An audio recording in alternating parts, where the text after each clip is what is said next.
The morning Marcus Chen decided to demolish his above-ground pool was ordinary in every way except one. It felt like freedom. He stood in the backyard of his Riverside suburbs home with a cup of lukewarm coffee, watching the sunlight catch the faded blue vinyl. 15 years. The pool had been there for 15 years, installed when his daughter Emma was born, when his wife Sarah was still alive, when the future felt like it would last forever. Now Sarah was gone. Cancer had taken her 3 years ago on a Tuesday in March. Emma was 22, working in Denver, and Marcus was 51 years old, living alone in a house that echoed with memories. The pool was the worst kind of memory. Every morning he'd look out the kitchen window and see it, the ghost of his old life, the place where his daughter had learned to swim, where Sarah had sat in that ridiculous pool float shaped like a pizza, laughing at something Marcus had said. He couldn't remember what anymore. That detail had faded like the pool's color. "You going to sell?" his neighbor, Dave, had asked last week over the fence. Dave was the kind of guy who still mowed his lawn in pressed khakis, who'd been Marcus's neighbor for 9 years without becoming his friend. "Just getting rid of it," Marcus had said. Now, on this Thursday morning in September, Marcus had called a pool removal company. The estimate had come back at $4,200, expensive, but less expensive than the therapy he couldn't afford and didn't want to attempt anyway. Action was cheaper than healing. Action was something he could do. The company sent 2 men, both in their 20s, with the casual efficiency of people who dismantled 1,000 pools. They showed up at 8 a.m. with an industrial pump and a dumpster. By 10, the water was gone, leaving behind a grimy white floor and that specific smell, chlorine and disappointment. "You're gonna want to fill this with dirt," one of them said, gesturing at the empty basin. "Rain'll collect otherwise, mosquito paradise." Marcus nodded. He'd already decided to fill it. He'd already decided a lot of things. He decided to sell the house next year. He decided to move to Portland, somewhere wet and new. He decided to become someone who didn't need this yard, this memory, this life exactly as it had been. By noon, the pool was gone. They hauled away the vinyl, the frame, the filter system. In its place was an 8-foot-wide hole that looked like something had been surgically removed from the earth. Marcus went inside and made lunch. He didn't feel relief yet. He expected relief would come later, like it always did, the delayed satisfaction of cutting ties, of making decisions, of moving forward. He was eating a sandwich when he heard the car door slam. He didn't think much of it. Delivery trucks always came on Thursday. He was 3 bites into the sandwich when the doorbell rang. When Marcus opened the door, he immediately knew something was wrong. The woman on his porch wasn't delivering anything. She was holding nothing except her phone, which she was already pointing at him like a weapon. "Hi," she said, and it wasn't friendly. "I'm Corinne Peterson. I live at 447 Riverside Lane. Your house is 445. Marcus nodded slowly. He knew exactly where she lived. He'd never actually met her, but he knew her type. The white SUV with the stick-figure family decals, the immaculate landscaping, the way she watched the neighborhood with the intensity of someone guarding a border. "I live right there," Corinne continued, pointing east, "and I just watched you destroy that pool." "Yes," Marcus said carefully. He was already tired, and this interaction hadn't even really begun yet. "Without getting the proper permits," Corinne continued. "Without informing the neighborhood association, and more importantly," she paused for effect, her voice rising, "without thinking about how that would affect the rest of us." Marcus felt a flutter of something in his chest. Not quite anger. Not yet. More like anticipation of anger, the way you feel when you see storm clouds forming on the horizon. "I'm sorry," he said, because apologies were the easiest way to close conversations with people like this. "Is there a problem?" "Is there a problem?" Corinne laughed, a sound like breaking glass. "Yes, Marcus, and I know your name because I looked up your deed. Yes, there is absolutely a problem. That pool was beautiful. It was one of the nicest features in this neighborhood, and you just destroyed it like you own." "I do own," Marcus interrupted quietly. "My house, this is my yard." "You own the house, but you live in a neighborhood," Corinne said, and here she took a step closer, her voice taking on the particular intensity of someone who'd been practicing this argument for hours. "We all live together. What you do affects all of us. That hole is an eyesore. It's going to bring down property values. It's going to breed mosquitoes. It's going to—" "Ma'am," Marcus said, and there was something in his voice now, a flatness, a finality. I appreciate your concern, but what I do in my own yard is my business. Corinne's face flushed. She was the kind of woman, Marcus realized, who wasn't used to being interrupted, who wasn't used to people not immediately falling in line with her priorities. This is neighborhood business, she said firmly. I'm contacting the HOA, I'm contacting the city. I'm going to make sure you understand that you can't just do whatever you want. She turned before Marcus could respond, stalking back to her white SUV, a Range Rover, naturally, and pulling away from his driveway with the kind of speed that made it clear she was furious. Marcus stood in the doorway for a long moment, watching her go. Then he closed the door and went back to his sandwich. He should have known better. He should have anticipated that something this simple would become complicated. But he'd spent 3 years in a fog of grief that had only recently lifted, and anticipating Corinne Petersons of the world felt like a skill he'd never possessed to begin with. He finished his sandwich, he cleaned up, he went to look at the empty pool. The hole was roughly circular, about 10 feet in diameter, sloping down to a center point. It looked like the beginning of something or the aftermath of something. It looked like an absence. Marcus found himself standing in it, his shoes kicking at the grimy floor, looking up at his neighbors' yards on either side. To the east was Corinne's property, a perfectly maintained rose garden with a small pergola, everything arranged with the kind of precision that suggested military background or deep psychological need. To the west was Dave's yard, currently empty, Dave somewhere inside probably watching television. Marcus climbed out of the hole and went back inside his house. That night, he got the first email. The neighborhood Facebook group, which Marcus didn't even know existed until he received an invitation link, had apparently erupted. The subject line of his email notification was simple: urgent, vandalism at 445 Riverside. He clicked it despite himself. 43 comments in 2 hours, he scrolled through them. Corinne Peterson, I'm not saying it's vandalism, but I am saying it's destroying our community aesthetic. Where's the care for our neighborhood's value? Dave Martinez, his actual neighbor. Is anyone else disturbed by the abandoned pool hole? This is a legitimate safety hazard. What if a child falls in? Linda Cho, I've lived here for 20 years, and I've never seen someone just destroy community assets like this. This is exactly why we need stricter HOA enforcement. Corinne Peterson, my lawyer says we might have legal standing. This isn't just about the pool, this is about principle. Marcus closed the browser.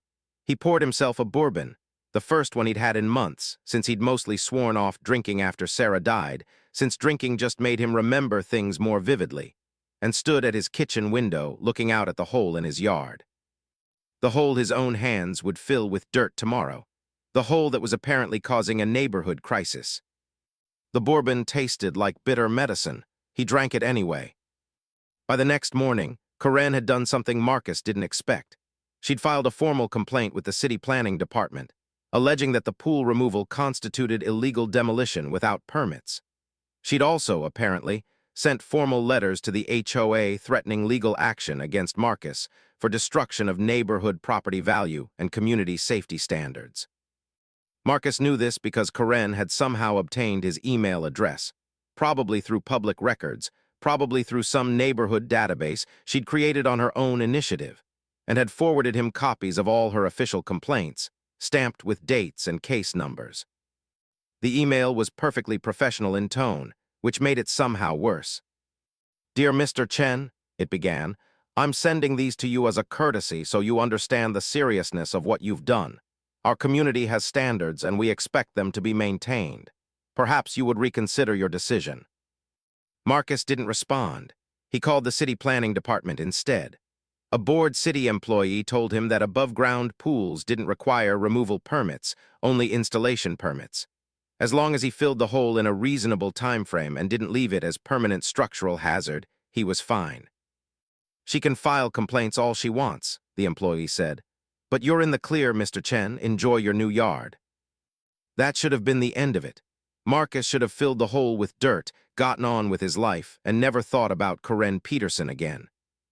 But people like Corinne Peterson don't accept endings that they didn't write. The thing about neighborhood disputes is that they follow a predictable trajectory if left unchecked. They accelerate. They metastasize. They transform from small irritations into something darker and more corrosive. Corinne Peterson understood this trajectory, possibly because she'd engineered several previous neighborhood incidents. Marcus would later learn, much later, too late, that Corinne had been involved in getting a young family with unruly children to move 3 years ago. She'd also been instrumental in stopping a woman 3 streets over from renting out her garage for yoga classes. In both cases, her weapon of choice had been the same: persistence, documentation, and an absolute certainty that she was in the right. The difference with Marcus, though, was that this was personal. It wasn't about rules, really. It was about something Corinne couldn't quite articulate to the officers she eventually called, but which she felt with absolute certainty: the view. Her home faced east, and the view of Marcus's yard from her master bedroom had been her favorite feature of her property. She'd bought the house specifically because of that view. The way the morning light caught her neighbor's pool, the distant shimmer of blue water that made her feel like she lived somewhere resort-adjacent, somewhere better than the ordinary suburban street it actually was. When the pool disappeared, so did the view. In its place was a hole. A brown, ugly hole that was essentially a middle finger directed at her morning coffee ritual. But Corinne couldn't say that to the police or to the city or to the neighborhood Facebook group. So she translated it. The hole was a safety hazard. The hole was bringing down property values. The hole was a violation of neighborhood standards and possibly city code. The hole was Corinne's obsession, and she was going to make it everyone else's problem. The first week after Marcus's pool removal, Corinne created 17 separate complaints. A safety complaint to the city claiming the unfilled pool hole constituted a hazard. A code enforcement complaint alleging improper demolition and disposal. A formal letter to the HOA board demanding Marcus be fined for aesthetic violations. An anonymous report to the county health department suggesting the pool hole could create a mosquito breeding ground. A social media campaign on the neighborhood Facebook page, complete with before and after photos, using language like destruction, vandalism, and disrespect for our community. By the end of that first week, Marcus had received 4 official letters, 2 survey requests, and a phone call from a city inspector named Gerald who seemed apologetic and tired. "Look, Mr. Chen," Gerald said over the phone, "the pool situation is fine. I've reviewed your property. You can fill it in your own time. But the neighbor who filed the complaint, Corinne something, she's the type who doesn't take no for an answer. She's already called me 3 times this week." Marcus was sitting on his back porch when he took this call, and for the first time since Sarah's death, he felt something like anger. Not the clean, cathartic anger of tragedy. This was petty, small-minded anger, the kind that comes from being harassed by someone with too much time and too much certainty. "What does she want me to do?" Marcus asked. "Fill the hole," Gerald said. "I'd recommend doing it quickly. Sometimes when people like her feel like things are moving forward, they stop pushing." So Marcus hired a landscaper. He picked one at random from Google reviews, a man named Tommy who showed up with a dump truck and bags of topsoil. By the next morning, the hole was gone. It was filled with dark earth, seeded with grass, already beginning to look like it had never been anything but a patch of yard. Marcus expected that would be the end of it. He was wrong. The day after the hole was filled, Corinne filed a new complaint. The landscaping work, she alleged, had been done without proper permits. The fill material was possibly contaminated. The project had somehow violated neighborhood code. Marcus, standing in his yard looking at what was essentially dirt, felt something break inside him. He called his brother, David, who lived 3 states away in Connecticut and who had approximately 0 patience for neighborhood drama, but who Marcus trusted to talk him down from whatever edge he was standing on.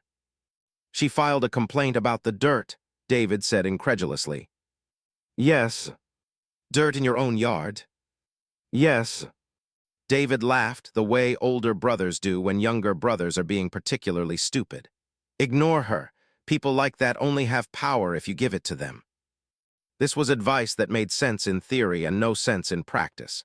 Ignoring people like Corinne Peterson is like ignoring a wasp nest in your bedroom. Theoretically, it will leave you alone if you don't bother it, but practically speaking, you're going to get stung. In the second week of October, Corinne appeared on Marcus's doorstep again.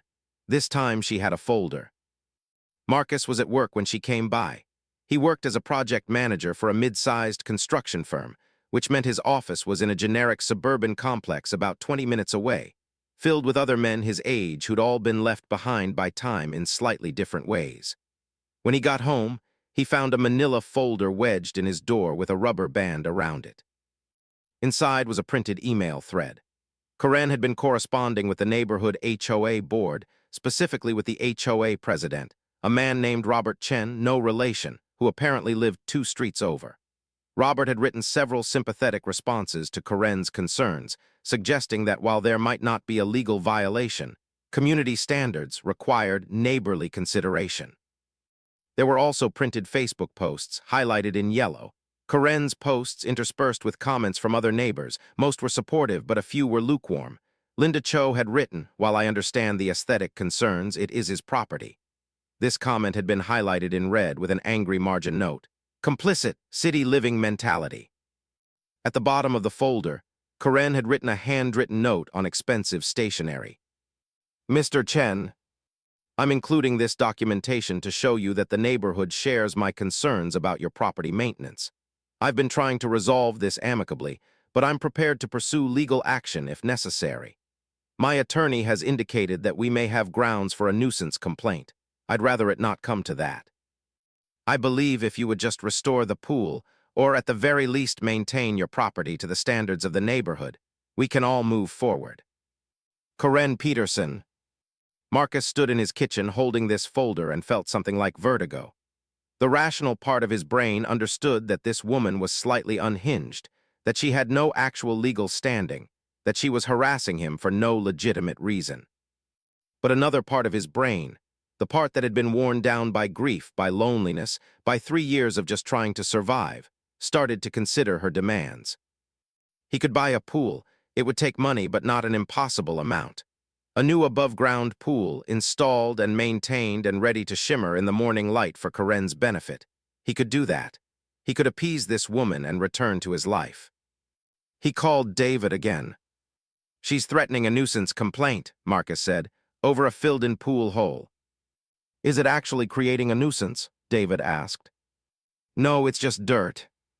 "Then tell her to fuck off," David said with the particular bluntness of older siblings. "Marcus, listen to me. This woman is insane. If you give in now, she'll find something else. People like this always do. She'll complain about your landscaping, your fence height, the color of your shutters. You cannot win with these people. You can only stop playing the game." Marcus knew David was right. He'd learned through 3 years of grief that sometimes the only way to stop hurt is to stop engaging with the thing that's hurting you. You can't negotiate with death. You can't compromise with cancer. You can only accept it and move forward.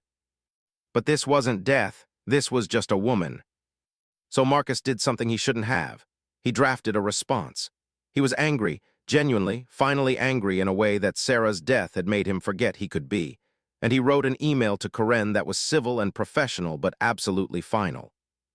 "Ms. Peterson, I appreciate you taking time to document your concerns. However, my yard is my property and I maintain it according to my preferences. The pool removal was a personal decision that violated no laws or codes. The landscaping has been completed. There is no nuisance, and there is no basis for legal action. I expect you to stop contacting me regarding this matter. Any further communication will be considered harassment. Respectfully, Marcus Chen." He sent it at 11 p.m., which in retrospect was a mistake. Angry emails sent after midnight never end well, but he'd felt good sending it. He'd felt, for the first time in days, like he'd regained some control. The next morning, he woke up to police at his door. The officer was a woman named Sergeant Rivera, and she was professional but uncomfortable, which immediately told Marcus that this was not a good situation. "Mr. Chen," she said, not quite meeting his eyes, "I'm here because we received a complaint from Karen Peterson alleging that you sent her threatening communications." Marcus felt his stomach drop. "I sent her an email," he said slowly. "I didn't threaten her." "She's provided us with a copy," Rivera said, pulling out a printed email. It was his email. She read from it. "Any further communication will be considered harassment." She interprets that as a threat. "That's not a threat," Marcus said. "That's a statement of fact. I'm the one being harassed." "I'm aware," Rivera said, and there was something in her tone that suggested she was aware of more than just the facts of this particular situation. "Sir, I've read the Facebook posts. I've read the complaints. I understand what's happening here. However, she did file a complaint, which is why I'm here. I'm required to document this." Marcus invited her inside. He showed her everything: the city inspector's report, the landscaping invoice, the printed emails from Karen. Rivera listened, and her uncomfortable expression shifted into something more like sympathy. "You didn't threaten her," she said finally. "You told her to stop contacting you. That's your right. However, she's alleging that you're being hostile. I'm documenting that you deny these allegations. If she continues to file complaints or if this escalates, please contact me directly." She handed him a card. Officer Sergeant Rivera, with a direct number that she'd written on the back. After she left, Marcus sat at his kitchen table for a very long time. That evening, Karen posted to the neighborhood Facebook group, "I've tried to handle this neighborly. I've tried to work with the person at 445 Riverside. But I've reached a point where I feel unsafe in my own home. This person has made threatening communications toward me. I'm genuinely fearful. Has anyone else had negative experiences with this individual? I think it's time we took community safety seriously." The comments came immediately. "That's serious. Have you contacted police? We need to pressure the city. This is unacceptable. My sister had a neighbor like this. Property values tanked. Karen, be careful. These people are unpredictable." Marcus read through the thread with a sense of unreality, as if he was watching something happening to someone else. As if he was reading about a man named Marcus Chen who was being systematically destroyed by a woman who'd never met him, who decided that his refusal to maintain a pool for her aesthetic pleasure was grounds for a full neighborhood campaign. By morning, Karen had filed another police report. By afternoon, she'd called the city again. By evening, she'd sent Marcus another email, this time through her lawyer, a name at the bottom of a formal letter alleging nuisance, threatening legal action, and demanding that Marcus remediate the situation. The situation, apparently, was his entire existence in this yard. Marcus sits at his kitchen table at 3 a.m., a glass of bourbon in front of him, reading Facebook comments from people he's never met, who hate him for a decision that wasn't even about them. His phone buzzes. Another email from Karen's lawyer. He doesn't open it. He can't. Instead, he looks out the window at the yard that used to mean something, Sarah's yard, Emma's yard, and watches the darkness press against the glass. Depression doesn't announce itself. It doesn't arrive with fanfare or warning. It shows up quietly, moving in like a person who has permission to be there, and by the time you notice it's arrived, it's already settled in for the long term. Marcus recognized the signs because he'd lived through them before. After Sarah's diagnosis, the heaviness in his chest, the way mornings felt like climbing out of a well, the way his apartment, his beautiful, empty apartment, became less a home and more a place to exist until it was acceptable to go to bed again. The difference was that this time he had a culprit, a face, a name. Karen Peterson had become the external manifestation of his internal collapse, and somehow that made it worse. In the third week of October, Marcus took a personal day from work. He called in sick, which technically wasn't a lie because he was definitely sick, just not in the way his boss would understand or could help with. He spent the day in his house, ostensibly responding to work emails, but actually scrolling through screenshots of Facebook comments that neighbors had sent him after they'd taken pity on his situation and decided to become allies. Dave, his neighbor to the west, had finally weighed in. "Look, I don't know what's going on here, but Karen has been messaging me individually to check if I've experienced issues with Marcus. That's harassment. Marcus seems like a normal guy. I'm staying out of it." A woman named Janet, who lived 3 streets over, had written, "People like Karen Peterson are why no one wants to live in neighborhoods anymore. I'm with Marcus." But there were more posts against him than for him. 27 people had joined a Riverside Community Standards Facebook group that Karen had created. They discussed property maintenance, community values, and people who don't respect what we've built here. Marcus recognized the language. He'd heard versions of it before, in news reports about neighborhood disputes that escalated, in true crime podcasts, in the general ambient anger of America in 2024. The language of community standards was always the language of exclusion dressed up as civility. His phone rang at noon. It was Robert Chen, the HOA president. "Marcus," he said, with the particular tone of someone forced to have an uncomfortable conversation. "I'm calling as a courtesy. We've received multiple complaints from Ms. Peterson, and we've also received several emails from other community members. The board is concerned about the situation." "What situation?" Marcus asked. "The pool is gone, the hole is filled, there's nothing." "The situation is that the neighborhood is divided," Robert said carefully. "Some people are concerned about property values. Some people feel unsafe. Some people are concerned that if we don't take action, this could escalate further." "What action?" Marcus felt his blood pressure rising. "What exactly is the HOA going to do about my yard?" "We're going to schedule a hearing," Robert said. 3 weeks from now, you'll have an opportunity to present your case, so will Ms. Peterson. The board will decide whether any violations have occurred." "Violations?" Marcus's voice was rising now. "I removed a pool and filled a hole on my own property. How is that a violation?" "There are questions about how the landscaping was done, whether permits were properly obtained, whether your yard maintenance meets the standards outlined in the neighborhood covenant." "I don't give a fuck about the neighborhood covenant," Marcus said, and he realized he was shaking. "I'm selling the house. I'm done. I'll sell it tomorrow if I could." Robert was quiet for a moment. "I understand this is frustrating," he said finally.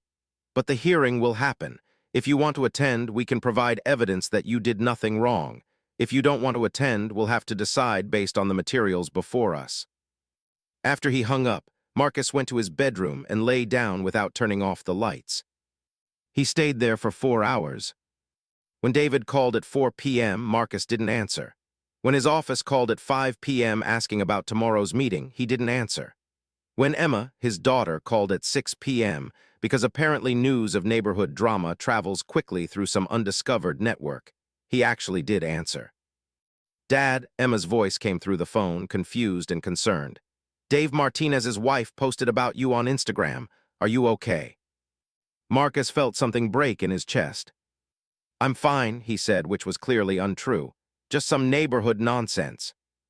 "Dad, that's not fine. She's saying you threatened her. She's saying you're unstable. Why didn't you tell me this was happening?" "Because I didn't want to worry you," Marcus said. "Because I'm an adult and I can handle a neighbor dispute."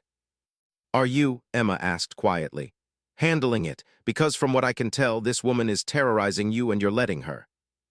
After he hung up with Emma, Marcus went back to bed. The next morning, he woke up to an email from his boss asking him to come into the office for a conversation.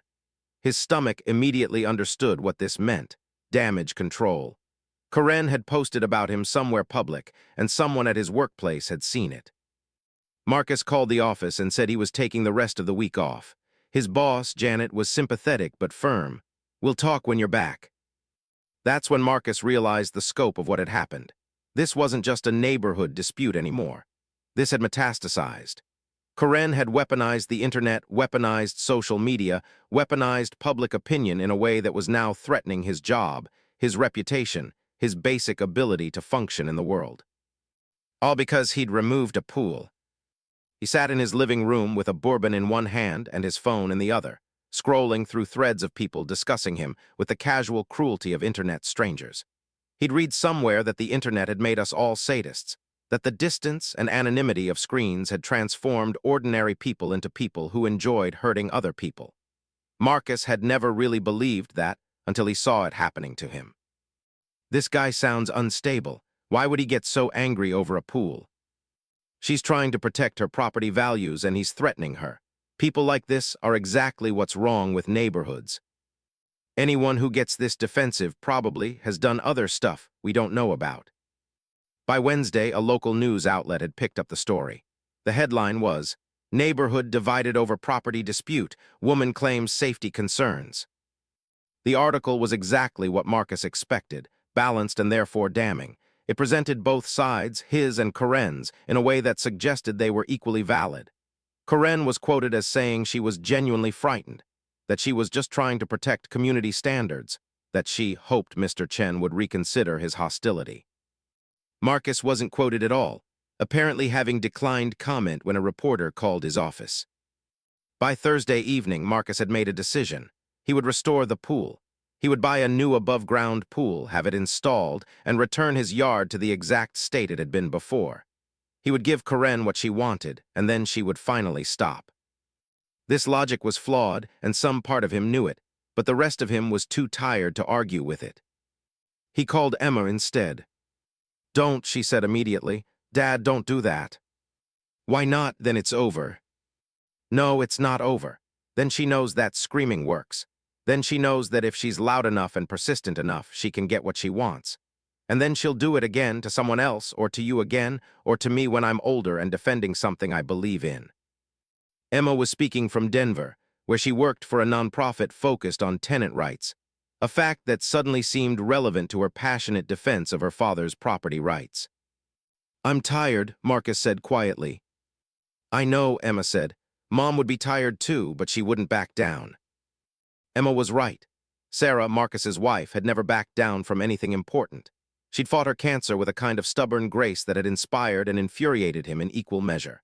She'd refused to accept the word terminal as an ending, and even when it became clear that she was going to die, she'd spent her final months making sure that Emma knew how to be strong, that Marcus knew how to grieve, that the people around her understood that she was a person and not a tragedy.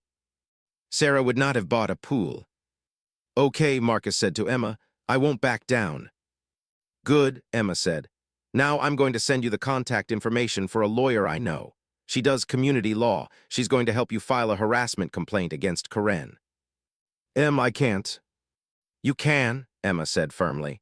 "And you will, because this isn't about the pool anymore.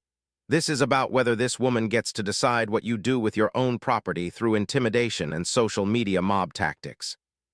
That night, Marcus consulted with the lawyer, a woman named Patricia Huang who sounded tired but invested, as if she'd seen this movie before and knew how it ended.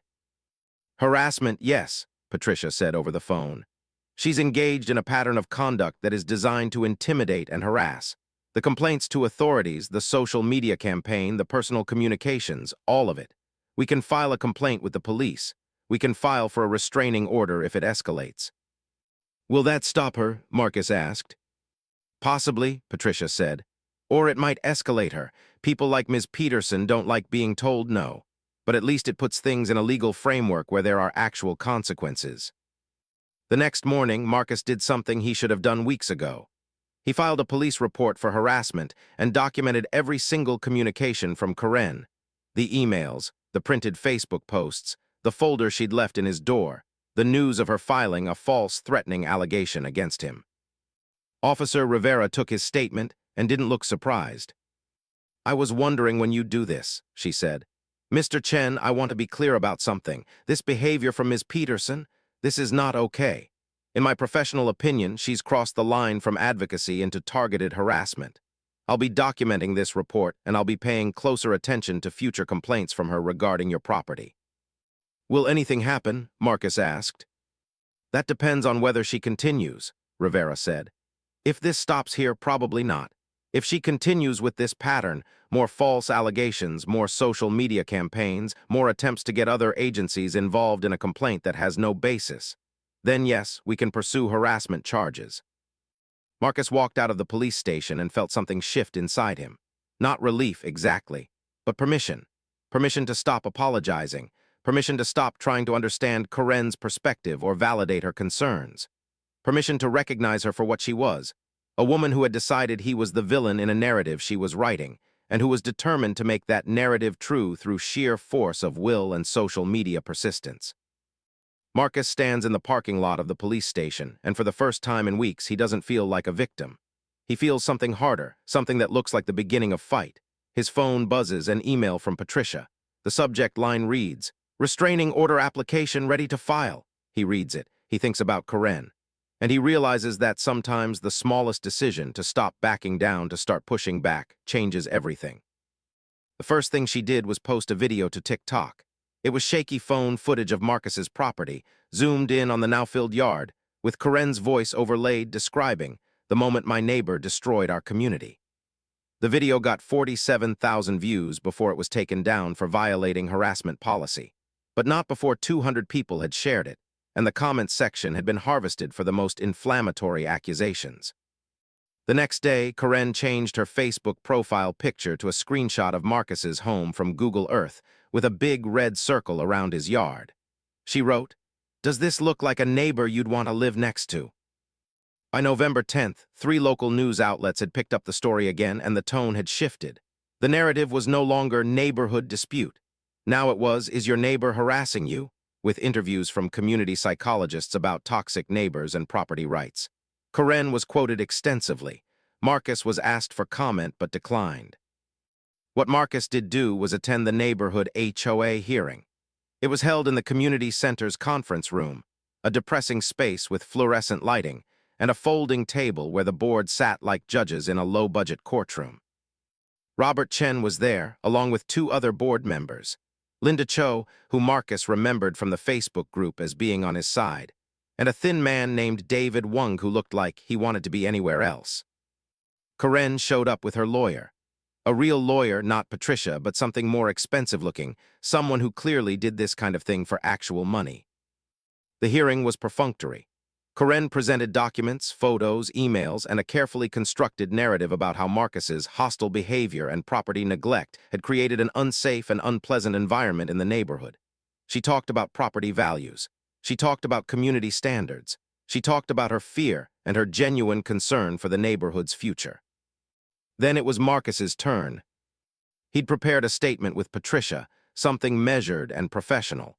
But standing there under the fluorescent lights, looking at 3 people who had already made up their minds, he found himself deviating from the script.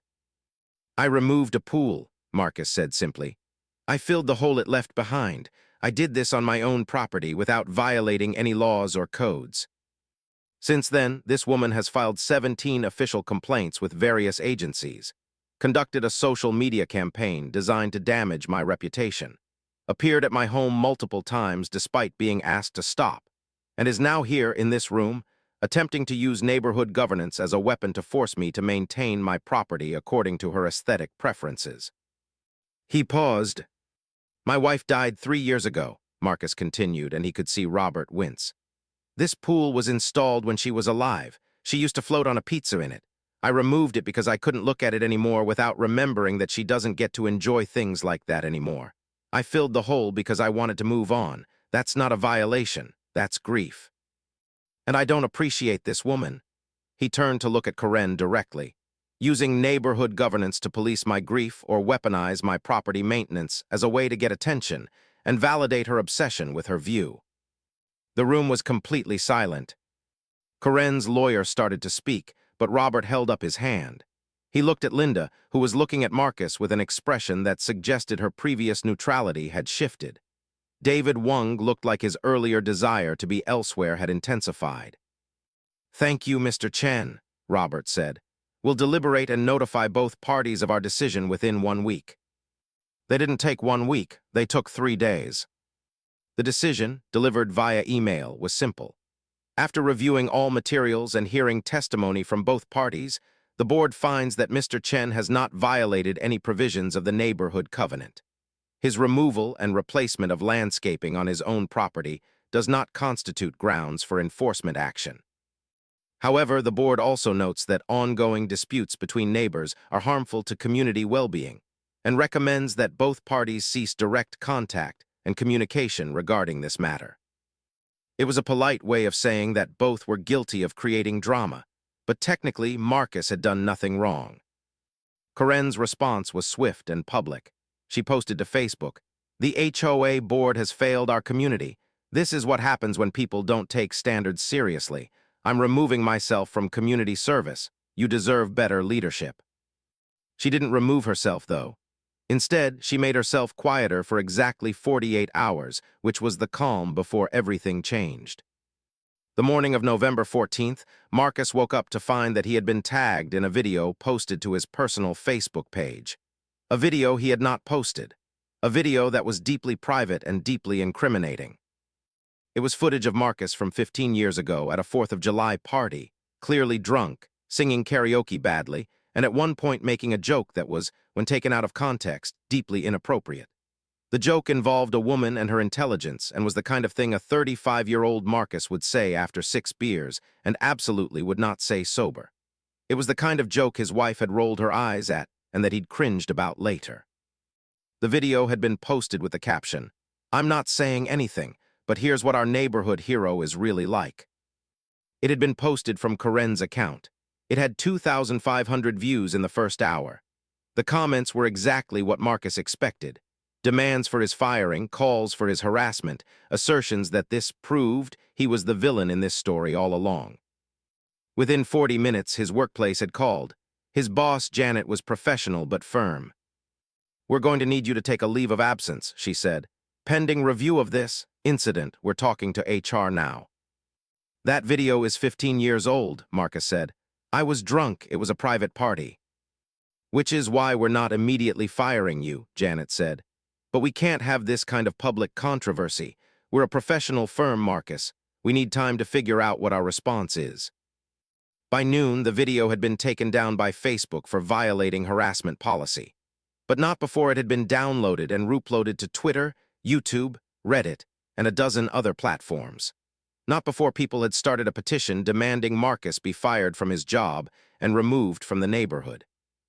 That afternoon, Patricia called. "This is evidence of harassment," she said immediately. "She stole that video, probably from your Facebook history or Emma's, and posted it to damage your reputation.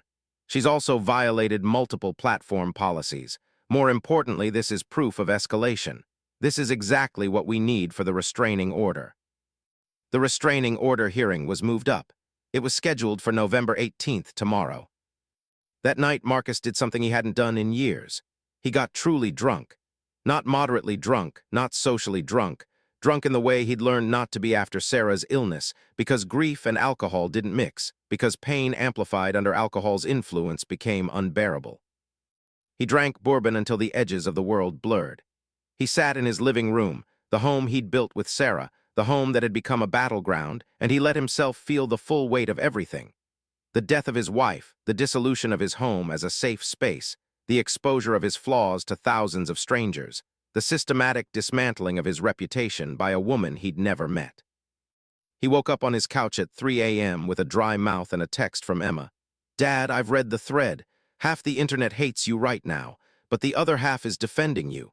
The video is being removed everywhere. Karen's lawyer is now involved trying to damage control. It's going to be okay." Marcus wanted to believe her, but he'd learned that okay was a word that didn't really apply to situations like this. There was only forward, and forward meant showing up to a hearing where a judge would decide if he needed legal protection from his own neighbor. Marcus stands in the courthouse bathroom, splashing cold water on his face. He looks at himself in the mirror. 3 weeks of stress have aged him. His hair is grayer than he remembers. His eyes are hollow. Behind him, the bathroom door opens and Officer Rivera walks in. She's off duty but in the courthouse anyway, here to testify about the pattern of harassment she's documented. She nods at him. That nod carries everything: vindication, support, and the grim satisfaction of being proved right about someone. The restraining order hearing was held in Superior Court, Room 4B, at 10 a.m. on November 18th. Marcus wore a suit. Karen wore the same designer sunglasses she'd worn that first day on his doorstep, pushing them up onto her head at the wrong moment, which made her look simultaneously commanding and absurd. Her lawyer, a man named Stephen Price who had the look of someone who'd handled 100 neighborhood disputes, presented their case first. It was technically sound. Karen had filed multiple complaints with various agencies, yes, but those were legitimate community concerns. She had posted to social media, yes, but she was exercising her First Amendment rights. The video of the karaoke incident was taken from publicly available information, retrieved from Emma's old Facebook account, and she was within her rights to repost it. "My client," Stephen said, "has engaged in standard community advocacy. She has used legal channels to express her concerns. Mr. Chen is characterizing normal behavior as harassment because he disagrees with her message. This is not legal harassment. This is democracy." Patricia stood up and methodically dismantled this argument. She presented the timeline: 17 complaints to various agencies over 3 weeks. She presented Karen's personal emails and social media posts, highlighting language that went beyond advocacy into territory that was clearly designed to intimidate. She presented the stolen video, evidence that Karen had deliberately sought out and weaponized private footage. "This is not democracy," Patricia said. "This is a coordinated campaign of intimidation designed to force Mr. Chen to comply with Ms. Peterson's preferences regarding his own property. She did not accept the HOA board's decision. She did not accept the city inspector's decision. She escalated her tactics, including publicly humiliating him with decades-old private footage. That is harassment. That is a pattern of targeted conduct designed to cause emotional distress. The judge was a woman named Sandra Martinez, roughly 60 years old, with the air of someone who had seen every variation of human pettiness the law could contain. She listened to both sides, asked occasional questions, and then dismissed the lawyers so she could speak to Marcus and Karen directly. "Mr. Chen," she said, "why did you remove your pool?" Marcus had prepared an answer to this, something about grief and moving forward, something that was honest but carefully framed to be sympathetic. But he found himself just telling the truth. "My wife died," he said. "The pool was a reminder of things I couldn't do anymore. I removed it so I wouldn't have to see it every day." Judge Martinez nodded as if this made perfect sense. Then she turned to Karen. "Ms. Peterson, why did you care?" Karen blinked, clearly not expecting this question. "Because it affected my property values," she said. "Because neighborhood standards matter, because—" "Because you liked the view," Judge Martinez interrupted. "Your master bedroom faces his yard. You liked seeing his pool from your window. That's the actual issue, isn't it?" Karen's face flushed. She started to object, but Judge Martinez held up her hand. "I'm going to be clear about something," the judge said, addressing the whole room. "Neighborhoods are shared spaces, and that means compromise is necessary. However, what I see here is one neighbor attempting to weaponize every legal and social mechanism available to force another neighbor to maintain his property according to her aesthetic preferences. That is not neighborhood governance. That is harassment." She turned to look directly at Karen. "I am issuing a temporary restraining order prohibiting you from contacting Mr. Chen directly or through a third party, posting about him or his property on social media, filing complaints with any government agency regarding his property or person, or approaching his residence. This order is effective immediately and will remain in place for 2 weeks, at which time we will hold another hearing to determine if it should be made permanent."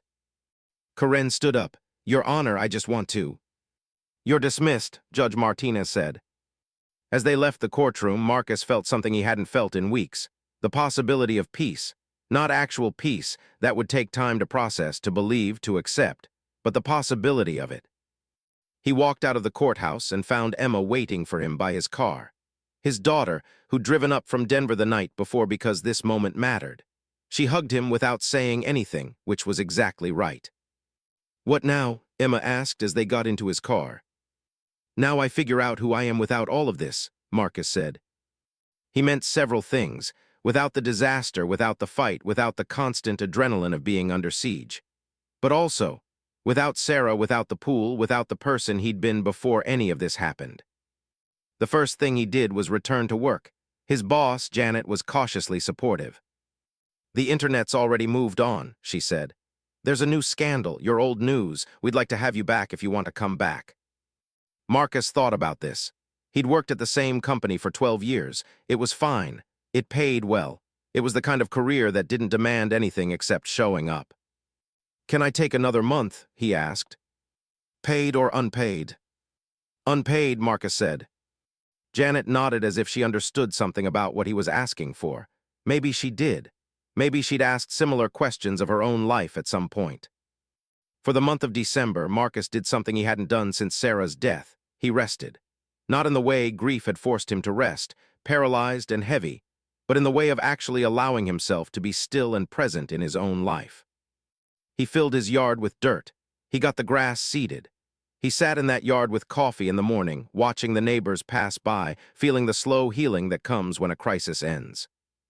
Dave came over one afternoon, and they drank beers on the back porch without discussing Karen or pools or property values.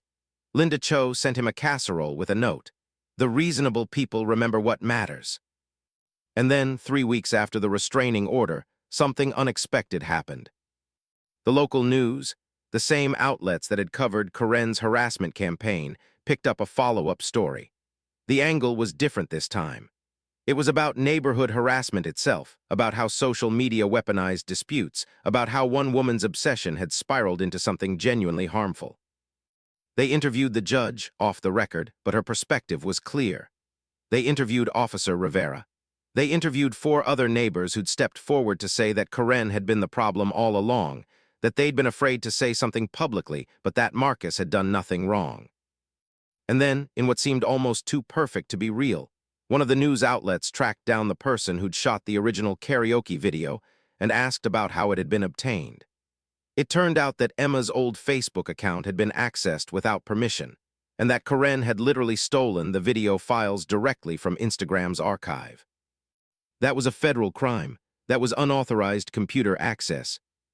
Karen's lawyer immediately distanced her. Ms. Peterson had no knowledge of how that video was obtained. She received it from an acquaintance. She was not involved in accessing any accounts illegally. But the damage was done. The narrative had flipped. Suddenly, Karen was the villain in the story, not Marcus. Suddenly, he was the victim of an obsessive, escalating campaign of harassment that had included breaking federal law. 2 weeks before Christmas, Karen's lawyer reached out to Patricia. "My client would like to settle," the email said. "She's willing to drop any involvement with your client's property or neighborhood governance if he would agree to do the same." Patricia brought the offer to Marcus. They were sitting in her office, a small space that smelled like coffee and photocopier toner. "What do you want to do?" Patricia asked. Marcus thought about this. He thought about Karen sitting in her house, watching her reputation crumble on the internet, facing possible federal charges for the video theft, becoming the villain of her own story. He thought about what Sarah would want him to do. "Tell her I accept," Marcus said, "and tell her that I'm genuinely sorry it got to this point. I'm sorry she let her obsession consume her. I'm sorry she made decisions that will follow her. But I can't forgive her, and I won't engage with her, and I'm done thinking about her as of right now." Karen accepted the settlement without caveat. The permanent restraining order was modified, still in place, but with the understanding that it was mutual, that neither party would engage with the other. On December 23rd, Marcus put his house on the market. He'd been planning to do it for a while, but the pool situation had delayed everything. Now, looking at the house with fresh eyes, he realized it was time. He'd built a life with Sarah here, and for 3 years after her death, he'd been trying to preserve that life exactly as it had been, with or without the pool. But that life was over. Sarah was gone. Emma was grown. The house was just a building. The real estate agent, a woman named Susan who didn't ask about the pool or Karen or any of the neighborhood drama, put it on the market for $580,000. They got an offer within 72 hours. The buyer was a family with 2 kids. Marcus watched from across the street as they toured the property, as the mother smiled at the empty yard, as the father pointed out the space where kids could play. The hole that had divided the neighborhood that had consumed 3 months of his life would become a family playground. That felt right, actually. That felt like something Sarah would appreciate. Marcus's house sold at market price, no contingencies. The family moves in during spring. Marcus is standing in his empty living room, and instead of feeling sad, he feels the first genuine smile cross his face in months. His phone buzzes, an email from the Portland State University website. He's been accepted as a graduate student in environmental policy. A fresh start. A future. He closes his eyes, and for the first time, he imagines what's next instead of what's lost. When he opens them, the room is empty, but it doesn't feel like absence. It feels like possibility. Marcus Chen stood on the balcony of his new apartment in Portland, Oregon, holding a cup of coffee and watching the Willamette River. It was June. The rain had finally stopped, and everything smelled like possibility and wet earth. 9 months had passed since he'd settled with Karen. 9 months since he'd put his house on the market and started the slow process of becoming a person who wasn't defined by grief or neighbors or pools. He'd started his graduate program in environmental policy. He lived in a 450-square-foot apartment in a building with 200 other people, none of whom cared what color his walls were or whether he maintained any particular view. It was perfect. The case with Karen had been resolved quietly. The temporary restraining order had become permanent, meaning they legally could not contact each other. The video theft never resulted in charges. Apparently, Karen's lawyer had been persuasive in arguing that an acquaintance was the actual culprit, but the public damage had been comprehensive enough that charges seemed unnecessary. Karen had sold her house 2 months later, in March. According to the neighborhood Facebook page, which Marcus still followed out of something like morbid curiosity, she'd taken a $40,000 loss compared to the market price, which suggested that her reputation in the neighborhood had genuinely tanked. The new owners of her house had removed the rose garden and replaced it with a modern pool, which felt cosmically appropriate. But Marcus wasn't following the story of Corinne's life anymore. He had his own. Emma had come to visit for a week, and they'd talked about the whole disaster with the distance that time and geography allowed. "I used to feel so angry," Marcus told his daughter as they walked along the river. "Not at you, but at myself, for letting her get under my skin so much, for letting the whole thing consume me, for not just ignoring her from the start." "You couldn't have ignored her," Emma said. "That's not how harassment works. At some point you have to engage with it or it just keeps escalating. You did the right thing by fighting back." "The right thing would have been to never remove the pool," Marcus said. "The right thing would have been to keep living in that house like your mother was still there." "No," Emma said firmly. "The right thing was removing the pool. The right thing was moving. The right thing was telling Corinne, no, I'm not going to let you control my life. Everything that happened after that, the police reports, the legal stuff, the internet mob, that was her choice. That was Corinne choosing to be a villain. That wasn't on you." Marcus had carried that conversation with him back to Portland. One night, doing reading for his environmental policy class, he came across an article about neighborhood conflicts and how they disproportionately affected those in crisis. The article mentioned grief specifically, how people experiencing acute loss were more vulnerable to neighborhood disputes because they had less emotional bandwidth to manage conflict. It mentioned a case study of a man who'd removed a pool and been harassed by his neighbor. The case study discussed, at length, how the neighbor's obsession with aesthetic control had escalated into a full harassment campaign. There was no name in the case study. The identifying details were vague, but Marcus knew they were talking about him. He forwarded the article to Emma with a message. "I'm not a cautionary tale, I'm a case study." Emma replied, "You're both, but mostly you're someone who went through something hard and came out the other side. That matters." In the summer of his first year in Portland, Marcus did something he hadn't done in 4 years. He started dating again. It happened at the university library. A woman named Priya who was working on her master's in environmental science. They started talking about climate policy and ended up talking about everything. About grief, about loss, about the way life will destroy you if you let it, but that it shouldn't have to. "Why did you move to Portland?" Priya asked one day as they sat by the river. "I needed to stop being the victim of my own life," Marcus said, and then he told her the whole story. The pool, the neighbor, the harassment, the escape. Priya listened without judgment and then said, "So you bought a pool removal and got a self-discovery journey." Marcus laughed, really laughed, the kind of laugh that came from his actual belly and felt like it had been waiting 4 years to arrive. "I guess so," he said. "That's the most expensive therapy I've ever heard of," Priya said, "but probably worth it." By the end of the summer, Marcus was sharing Priya's apartment, a slightly larger place in the same building. They decorated it together, nothing extravagant, just things that made them both happy. A bookshelf, plants, a small kitchen table where they sat for hours talking about climate change and what could be done about it, and what it meant to have hope when hope seemed irrational. That fall, Marcus received a surprising piece of mail. It was from the neighborhood he'd abandoned, sent by one of the community newsletters. Robert Chen, the former HOA president, was stepping down. Linda Cho, the neighbor who'd eaten his casserole, was running for the position. The email included a brief note from Linda. "Thought you should know that we're reclaiming this neighborhood from people like Corinne. It's not who we are. It never was." Marcus showed Priya the email. "Do you miss it?" she asked. "The neighborhood, the community, the sense of belonging." Marcus thought about this honestly. "No," he said. "I think I was holding on to the idea of it instead of actually being part of it. Corinne forced me to let go of the illusion that communities are the kinds of places that naturally accept everyone. They're not. They're groups of people, and people can be petty and territorial and willing to destroy each other over aesthetics. Once I accepted that, it became a lot easier to leave." "That's sad," Priya said. "It is," Marcus agreed. "But it's also real, and real is better than the fairy tale I was trying to maintain." The following year, Marcus graduated with his master's degree. Emma came to his graduation. Priya came. His brother David came from Connecticut.